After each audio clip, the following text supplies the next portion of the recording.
ದೇಶದಾದ್ಯಂತ Mach drill ನಡೆಸುವಂತ ಉದ್ದೇಶವನ್ನು ಕೇಂದ್ರ ಸರ್ಕಾರ ಇಟ್ಕೊಂಡಿದೆ. ಅದರಂತೆ ನಮ್ಮ ರಾಜ್ಯದಲ್ಲೂ ಕೂಡ 3 ಭಾಗಗಳಲ್ಲಿ ಮಾಕ್ ಡ್ರಿಲ್ ನಡೆಯುತ್ತೆ. ಬೆಂಗಳೂರು ನಗರ ಅಂದರೆ ಮಲ್ಲೇಶ್ವರಂ, ರಾಯಚೂರಿನಲ್ಲಿ ತಾಲೀಮು ನಡೆಯುತ್ತೆ.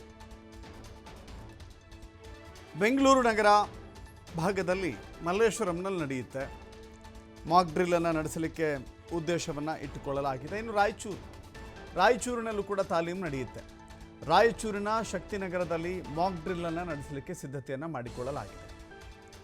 ರಾಯಚೂರು ಥರ್ಮಲ್ ಪವರ್ ಸ್ಟೇಷನ್ ಅಂದರೆ ಥರ್ಮಲ್ ವಿದ್ಯುತ್ ಉತ್ಪಾದನಾ ಘಟಕ ಇದೆಯಲ್ಲ, ಆರ್ ಟಿ ಪಿ ಎಸ್ ಕೇಂದ್ರದ ಬಳಿ ಮಾಕ್ ಡ್ರಿಲ್ ನಡೆಯುತ್ತೆ. ಕೇಂದ್ರ ಗೃಹ ಇಲಾಖೆಯಿಂದ ಈ ಮಾಹಿತಿಯನ್ನು ಹಂಚಿಕೊಳ್ಳಲಾಗಿದೆ. ಬೆಂಗಳೂರಿನ ಮಲ್ಲೇಶ್ವರಂನಲ್ಲಿ ಮಾಕ್ ಡ್ರಿಲ್ ನಡೆಯುತ್ತೆ. ಮೊದಲು ಸೈರನ್ ಕೇಳಿಸುತ್ತೆ.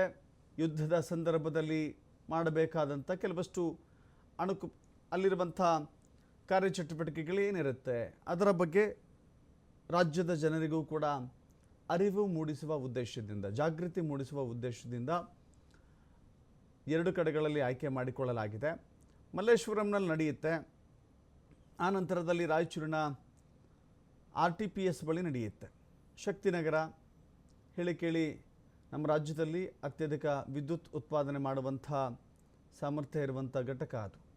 ಸೊ ಹೀಗಾಗಿ ರಾಯಚೂರಿನ ಶಕ್ತಿನಗರವನ್ನು ಇಲ್ಲಿ ಆಯ್ಕೆ ಮಾಡಿಕೊಳ್ಳಲಾಗಿದೆ. 2 ಪ್ರದೇಶಗಳಲ್ಲಿ ಅಚ್ಚುಕಟ್ಟಾದ ಅಣುಕು ಪ್ರದರ್ಶನವನ್ನು ನಡೆಸಲಿಕ್ಕೆ ಕೇಂದ್ರ ಪ್ಲಾನ್ ಮಾಡಿಕೊಂಡಿದೆ.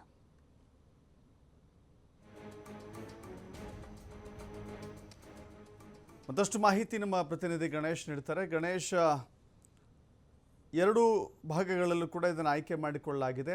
ಈ ಮಾಕ್ ಡ್ರಿಲ್ನಲ್ಲಿ ಏನೆಲ್ಲ ಒಳಗೊಳ್ಳುತ್ತೆ, ಏನೆಲ್ಲ ಕಾರ್ಯಚಟುವಟಿಕೆಗಳಿಂದ ಕೂಡಿರುತ್ತೆ ಅಂತ? ದಶರಥ್, ಮುಖ್ಯವಾಗಿ ಯುದ್ಧ ಆರಂಭಕ್ಕಿಂತ ಮುಂಚಿತವಾಗಿ ಯುದ್ಧದ ಸಂದರ್ಭದಲ್ಲಿ ನಡ್ಕೊಳ್ಬೇಕಂತ ಒಂದಿಷ್ಟು ಅಂಶಗಳ ಬಗ್ಗೆ ಜನರಿಗೆ ಅವೇರ್ನೆಸ್ ಮೂಡಿಸುವಂಥದ್ದು, ಅದರ ಅಣುಕು ಪ್ರದರ್ಶನವನ್ನ ಮಾಡುವಂಥದ್ದು ಸೇನೆಯ ಜವಾಬ್ದಾರಿ ಆಗಿರುತ್ತೆ. ಕೇವಲ ಗಡಿ ಭಾಗದಲ್ಲಷ್ಟೇ ಆಗದ ಹೊರತಾಗಿ ದೇಶದ ಒಳಗಡೆಯೂ ಕೂಡ ಒಂದಿಷ್ಟು ವಾತಾವರಣಗಳು ಇರುತ್ತವೆ. ಹಾಗಾಗಿ ಅದನ್ನ ನಿಯಂತ್ರಣ ಮಾಡಲಿಕ್ಕೆ ಸಾರ್ವಜನಿಕರಿಗೆ, ವಿದ್ಯಾರ್ಥಿಗಳಿಗೆ, ಹಾಗೇನೆ ವೈದ್ಯರಿಗೆ, ಈ ಪ್ರತಿಯೊಬ್ಬರಿಗೂ ಕೂಡ ಅದರ ಸಿದ್ಧತೆಗಳು ಯಾವ ತೀರಿ ಇರುತ್ತೆ, ಯಾವ ರೀತಿ ಕಾರ್ಯಕೆಲಸಗಳಾಗ್ತವೆ ಅನ್ನೋದನ್ನ ಈಗ ಅಣುಕು ಪ್ರದರ್ಶನ ಬೆಂಗಳೂರಿನಲ್ಲಿ ನಾಳೆ ಆಗುವಂತದ್ದು. ಮುಖ್ಯವಾಗಿ ಆಗುತ್ತೆ, ರಾಯಚೂರಲ್ಲಿ ಆಗುತ್ತೆ, ಹಾಗೇನೆ ಮಹದೇವಪುರ ಆ ಭಾಗದಲ್ಲಿ ಆಗುತ್ತೆ ಅನ್ನುವಂತಹ ಮಾಹಿತಿ ಇರುವಂತದ್ದು.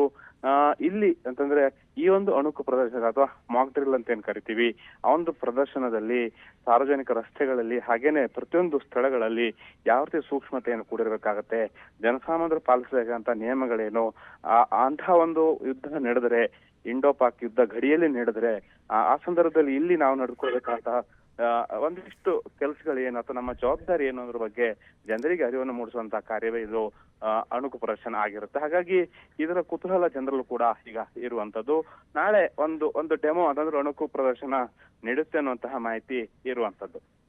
ಜೊತೆಗೆ ಈ ಸ್ಥಳಗಳ ಆಯ್ಕೆ ಕುರಿತಂತೆ ಯಾಕೆ ಮಲ್ಲೇಶ್ವರಂ, ಯಾಕೆ ರಾಯಚೂರು ಅಂತ ಬಂದ್ರೆ ಅದರಿಂದ ಉದ್ದೇಶ ಏನು ಅಂತ?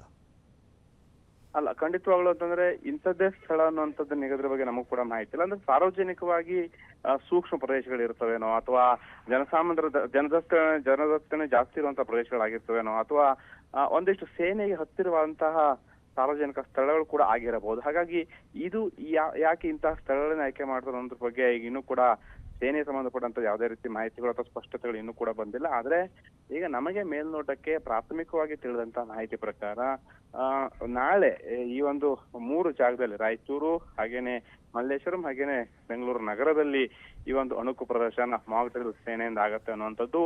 ಆ ಸಂದರ್ಭದಲ್ಲಿ ಸಾರ್ವಜನಿಕದಲ್ಲಿ ಇರುವಂತಹ ಏನು ಜನರು, ಬೇರೆ ಬೇರೆ ರಂಗದ, ಬೇರೆ ಬೇರೆ ಕ್ಷೇತ್ರದ ಜನರು ಅನುಸರಿಸಬೇಕಾದಂತಹ ನಿಯಮಗಳು, ಕೆಲವೊಂದಿಷ್ಟು ಕಟ್ಟುಪಾಡುಗಳೇನಿದೆ ಅದನ್ನ ಜನರಿಗೆ ತಿಳಿಸುವಂತದ್ದು. ಗಡಿ ಭಾಗದಲ್ಲಿ ಯುದ್ಧ ನಡೀತಾ ಇದ್ದಂತಹ ಸಂದರ್ಭದಲ್ಲಿ ದೇಶದ ಒಳಗಡೆ ಅದರಲ್ಲೂ ಕೂಡ ಸೂಕ್ಷ್ಮ, ಅತಿ ಸೂಕ್ಷ್ಮ, ಹಾಗೇನೆ ಸಾಮಾನ್ಯ ಪ್ರದೇಶಗಳಲ್ಲಿ ಏನೇನು ಕೆಲಸಗಳಾಗ್ತಾ ಇರ್ತವೆ ಅಥವಾ ಯಾವ್ಯಾವ ರೀತಿ ವಾತಾವರಣ ಇರುತ್ತೆ ಅದರ ನಿಯಂತ್ರಣಕ್ಕೆ ಸಾರ್ವಜನಿಕವಾಗಿ ಯಾವ ರೀತಿ ಜನರು ನಡ್ಕೊಳ್ಬೇಕಾಗುತ್ತೆ ಅನ್ನೋ ಬಗ್ಗೆ ಜನರಿಗೆ ತಿಳಿಸುವಂತಹ ಪ್ರಯತ್ನವೇ ಇದು ಮಾಕ್ ಡ್ರಿಲ್ ಆಗಿರುವಂತದ್ದು.